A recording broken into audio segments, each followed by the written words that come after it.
All right, it's May the 4th, the year 2017. We have a trial coming up for Schuyler Barbeau in 1 month, June the 5th. I believe it's in a Seattle courtroom. That's his address. I recommend you guys write Schuyler Barbeau a letter.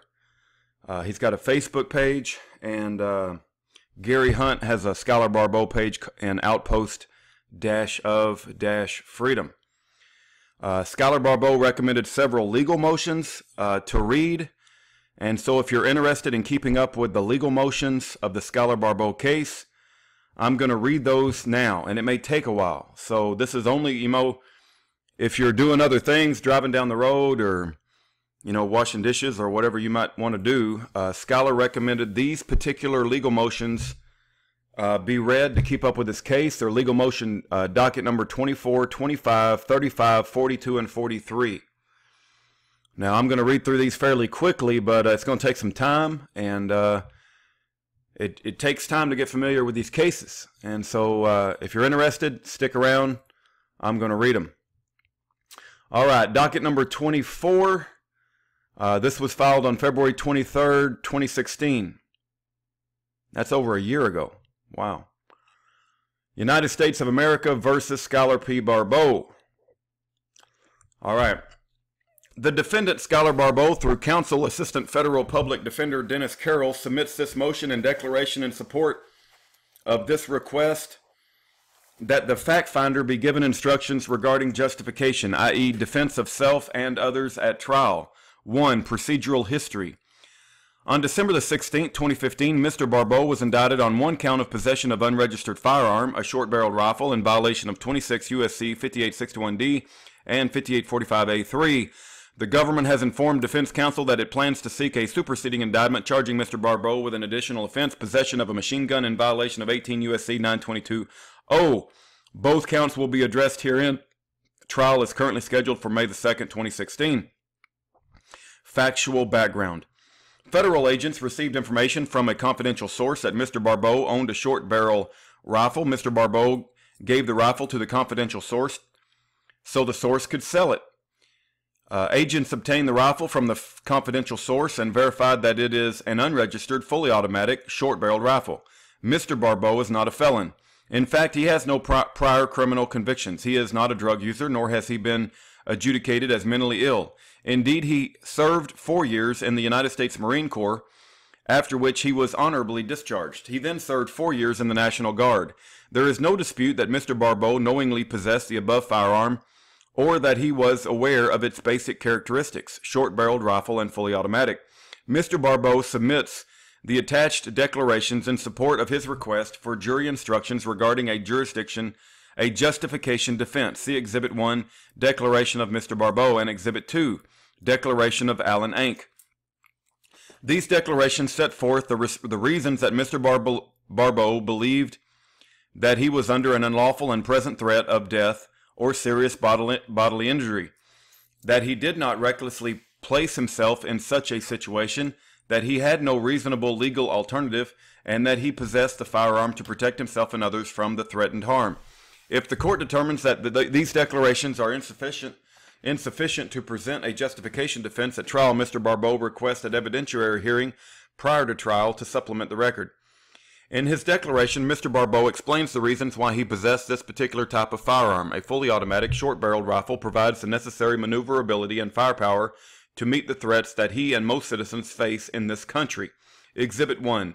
These threats come from criminals, terrorists, foreign forces, and... footnote number 1, Mr. Barbeau intends to present the same type of information in support of his motion to dismiss based on the Second Amendment, which will be filed separately from this motion. These threats come from criminals, terrorists, foreign forces, and sometimes domestic authorities. All of these threats are comprised of individuals who have access to powerful weapons. In order to effectively defend himself and others, Mr. Barbeau reasonably believed that a fully automatic short-barreled rifle was necessary. Mr. Barbeau asked that this issue be heard in advance of the actual trial. If the court determines that his offer of proof is insufficient to warrant a necessity defense and also denies Mr. Barbeau other potential motions, that he will likely request a stipulated facts trial in order to preserve his issue for appeal. 3. Based on his proffer, the court should find that Mr. Barbeau is entitled to present a justification defense at trial. In Heller, the Supreme Court explained the Second Amendment safeguards the inherent right to self-defense by protecting from undue government interference the right of citizens to protect themselves, their abodes, and their property, to use arms in the defense of hearth and home. While acknowledging that rights secured by the Second Amendment are not unlimited, the Heller court stressed that government restrictions on the rights to possess firearms are especially suspect when applied to the home. When applied, the home, where the need for defense of self, family, and property is most acute. A criminal defendant has the right to have a jury resolve disputed factual issues. United States v. Dorrell, 758 F.2, D. 427, 430, 9th Circuit, 1985, that a defendant is entitled to instructions relating to a theory of defense for which there is any foundation in the evidence, even though the evidence may be weak, insufficient, inconsistent, or of doubtful credibility. United States v. Lemon. A justification defense is available in firearms possession cases. See United States v. Wolford, United States v. Nolan. Before a justification defense can be considered, the defendant must demonstrate some evidence of the following elements. 1. He was under unlawful and present threat of death or serious bodily injury. 2. He did not recklessly place himself in a situation where he would be forced to engage in criminal conduct. 3. He had no reasonable legal alternative. And 4. There was a direct causal relationship between the criminal action and the avoidance of the threatened harm. See Wolford 122 F.3D at 790. Mr. Barbeau's declaration, Exhibit 1, and the supporting declaration of Alan Ank, Exhibit 2, provide sufficient evidence that Mr. Barbeau and the Ank family were under a present threat of death or serious bodily injury. The Anks had received threats against their lives and were the victims of a recent crime. Even apart from the specific situation placed by the Ank family, Mr. Barbeau had a reasonable belief that he faced threats from multiple groups. Those threats, criminals, terrorists alone justify his actions in this case. Mr. Barbeau did not recklessly place himself in a situation where he would be forced to engage in criminal conduct. Mr. Barbeau, a trained Marine, was asked to assist friends. Just like any good Samaritan who comes to the aid of others, he should be allowed to pursue means to protect himself and others. Mr. Barbeau did not have a reasonable legal alternative. As noted above, Mr. Barbeau should not be required to show that he had no reasonable legal alternative. Nonetheless, as outlined in his declaration, other types of firearms which are not prohibited would not have been sufficiently maneuverable in close quarters, nor would. Footnote number 2. Although Mr. Barbeau believes the evidence would satisfy these elements, he also asserts that these elements do not sufficiently honor the important liberty interest which the Second Amendment seeks to protect. Secondly, specifically, he should not be required to show that he had no responsible legal alternative. The Second Amendment enshrines the rights of citizens to protect themselves and others. Citizens should not be required to pursue all other reasonable alternatives before possessing a firearm with sufficient capability to protect themselves from threats of harm. Would not have been sufficiently maneuverable in close quarters, nor would they have sufficient firepower to provide an adequate defense against the threats faced by Mr. Barbeau and the Anks. Finally, there was a direct causal relationship between Mr. Barbeau's criminal action, possession of the firearm, and the avoidance of the threatened harm. Mr. Barbeau procured this firearm specifically to address the threats that he, the Anks, and the citizens in general face in today's society. Conclusion. For the reasons outlined above, Mr. Barbeau asked this court for a pretrial ruling granting his request that he be allowed to present a justification defense at trial with corresponding jury instructions supporting the defense. Dated this 23rd day of February 2016, respectfully submitted, Dennis Carroll, Assistant Federal Public Defender, attorney for Schuyler Barbeau. All right, let's go to 24. This is Exhibit 1 by declaration by Schuyler. I, Schuyler Barbeau, of sound mind, declare the following to the Court of Record.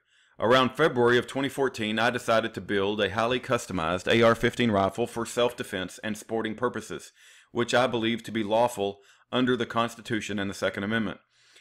When I thought about the types of threats I may be facing in the world today, I observed that the threats are numerous and grave. Terrorism has been growing to become a big problem for everyone. ISIS and other terror groups are growing in strength. The attack in Paris is one example where the attackers used machine guns. Law enforcement uses machine guns because they are very effective to eliminate threats, but law enforcement cannot be everywhere all the time. However, armed citizens can. This is why the Second Amendment says that keeping and bearing arms and militia are necessary to the security of a free state, not police courts and prosecutors. Armed and trained citizens are to maintain security. Also, mentally ill people are committing mass shootings all the time, and their firepower is increasing as time goes on. These mentally ill people do not fear juries and prison and their intended victims because they are always unarmed. That's why these mass shootings are mostly in gun-free zones. Some in the federal government act outside the bounds of the Constitution and their jurisdiction. The Bundy Ranch standoff in Nevada in April of 2014 is one of the many examples. Over 200 federal agents of different kinds, along with contracted mercenaries, had concentrated a few miles away from the Cliven Bundy's ranch in order to execute 2 warrants, but went on to do more than the warrants authorized. The agents had their machine guns and possibly weapons of much greater firepower. I participated in personal protection of Cliven and his family to ensure that no harm came to them until matters were resolved one way or another. I don't want to see another travesty take place like what happened in Waco. Another time where I participated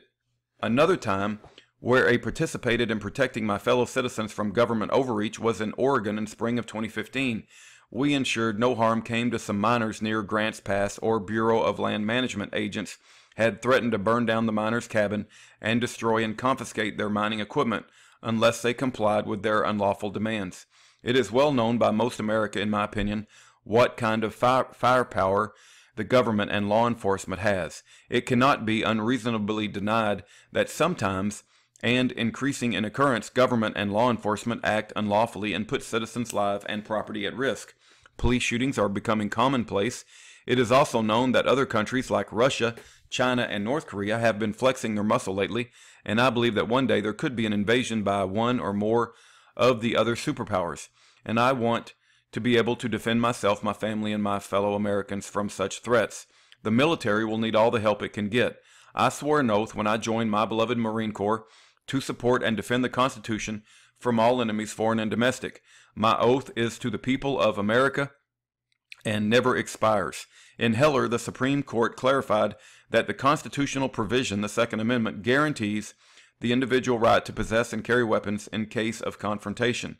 I possess and carry certain weapons based on what types of threats I may need to defend against.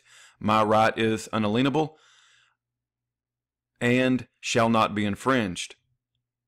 The National Firearms Act infringes upon my right because it requires me to apply registration, which could be denied. In my case, it would be denied because the 1986 Firearm Owners Protection Act, the Hughes Amendment, H.R. 4332, banned the registration of new machine guns. This law is an outright ban and must be reviewed under strict scrutiny. The main object of the bill was to ban the government from creating a registry of gun owners, yet the NFA created a registry of gun owners. This is an infringement if I have to apply, wait for approval, pay a large tax, register in the National Firearms Registration, and transfer record just to get a rifle when other rifles do not have so many regulations. Part of the requirements for licensed manufacturers to produce guns is to install a serial number onto the gun for tracking purposes. I am under no license or other relationship with the federal government, where I am required to abide by their terms that other manufacturers and importers are. I understand the original intent Congress had in 1934 when they passed the National Firearms Act. They had seen that short-barreled rifles and machine guns were mainly used for unlawful purposes by gangsters, racketeers, and professional criminals. During those times, violence by these gangsters types was a serious problem that plagued America. They had more firepower than the police. Today is much different. Society is not plagued by gangster violence like it once was. Today there is not a majority of people using short-barreled rifles and machine guns, mainly for unlawful purposes. I was not using my rifle for unlawful purposes. The gun I am charged with possessing was for lawful purposes of protect myself and others.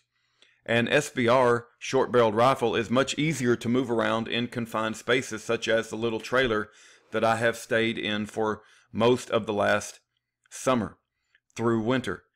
Having select fire makes defending myself, others, and my homeland much easier. The language used in the congressional hearings, judicial opinions, case law, and regulations uses phrases such as dangerous weapons, public safety, and public safety interest. It is the justification for a need to regulate and create a class of weapons. If a class of weapons are more dangerous and pose greater risk to the public than other weapons, then they lose Second Amendment protection. I challenge that any weapon is only an inanimate object and can do no harm to anyone by itself. The only way the object can be dangerous to the public is if it is used by someone against the public, which is something I have not ever, nor do I currently have, such intention, which brings up the issue of mens rea. I have no evil intent to harm innocent people. There is no significant functional difference between an SBR with the regular types of collapsible buttstocks and other items such as Sig Sauer arm brace or other braces, stabilizer flues, or cheek weld braces that are now very popular products on the market today. The ATF has declared all these items to be legal because the manufacturer call it something besides a buttstock and show how it is to be used different than regular buttstocks. These braces and stabilizers can, however, be positioned into the shoulder to help manage recoil. It has become popular now to buy and build an AR-15 pistols in which you affix a brace or stabilizer to the SBR, and suddenly it is not an SBR but a pistol and becomes completely legal. According to the case law, pistols are protected by the Second Amendment from regulation but not an SBR. What is the difference between an AR-15 SBR and an AR-15 pistol equipped with a brace or stabilizer when they can be used the same? The regulation need to be clarified or repealed to favor individual liberty and comply with the Second Amendment. Since I have been contacted many times over the last year and a half by my fellow citizens around the nation who needed protection from law enforcement and government, I realized the need for weapons with greater firepower. Most recently, my friends Alan and Carrie Ank had contacted me and expressed a great need for extra security at their ranch. There was an incident in August where two people from the Arizona had driven up and stopped by the ranch with the intent of robbing someone else who was there. One of the two brandished a pistol and threatened to shoot Carrie and others. He was disarmed and they were removed from the ranch. I arrived at the ranch from Montana a few days later and was designated a security officer for the ranch. At that time, eastern Washington and many wildfires burning, and the Washington Department of Natural Resources had designated the ranch as a fire base for all the volunteer firefighters from out of state to stay at while they worked nearby fighting the fires. The ranch was also designated as a drop-off point for all the incoming supplies and food that was distributed to the people who lost their homes to the fires. The food and supplies mainly come from out of state. Because all the traffic coming and going, people showing up that we did not know, and the incident of the two robbers, the need for security was a priority. I provided and was in charge of security. After the fire season finally ended, I stuck around to keep an eye on the place, help with chores and feeding the rescue horses, help with the dog rescue by riding with Carrie across the state to pick up dogs and maintain security during our travels, and help Alan with other work. Then in November, Carrie filed an $8 million lawsuit against Grant County, Washington for an illegal conduct of a sheriff deputy and other actions by county employees. Alan and Carrie feared for their lives that the sheriff deputy and others were going to come to their home and kill them in retaliation for the lawsuit for causing trouble. Carrie's attorney recommended that she hire personal protection. I was already there doing that, so there was so we were going to make an official arrangement to make my stay more permanent or long-term temporary by drafting a contract where I would rent a trailer in exchange for protection. I was arrested before it was finalized. During this time, my threat was coming from law enforcement / government, and this is one scenario out of many I've been involved in that proves the need for firepower and exemplifies that the Second Amendment protection extends to all guns, not just pistols and rifles used for hunting or sporting. The Second Amendment is protection for all arms, so people can protect themselves against all threats. Schuyler Barbeau, 1/11/2016, SeaTac, Washington. All right, let's read the second part of docket number 24. Declaration of Alan Ank. I, Alan Ank, declare under oath: 1. I have firsthand personal knowledge of the facts set forth in this declaration, and if called and sworn as a witness, I would testify competently to them. Number 2, Corporal Derek Gregg of the Grant County Sheriff Office threatened my wife, Carrie Ank, hereinafter Carrie, with bodily harm if she did not give his friend 33 ton of hay. Carrie refused to comply with his demand. 3. In February 2014, Carrie was illegally arrested and charged for stealing 33 ton of hay, a crime proven that she did not commit in the county of her residence, wherein is Stevens County, Washington, by Corporal Gregg from Grant County, Washington. 4. In February 2014, Corporal Gregg with Grant County Sheriff's Office stole 33 ton of hay from my ranch and gave it to his friend to sell under the guise of a search warrant. 5. On or about March 20th, 2014, a message from a person named Jennifer Jacobson messaged Carrie through Craigslist email indicating that Carrie will die a slow death if she didn't plead guilty the charge in Grant County. 6. On or about June the 4th, 2014, at 8:35 p.m., a telephone call came from a restricted caller. The man's voice was clear: you will plead guilty or you will die. Number 7. On or about August the 14th, 2014, at 11 p.m., a text message came through to my telephone number from telephone number 509-279-5487. The message reads: you fuck your mother in the ass yet? Number 8.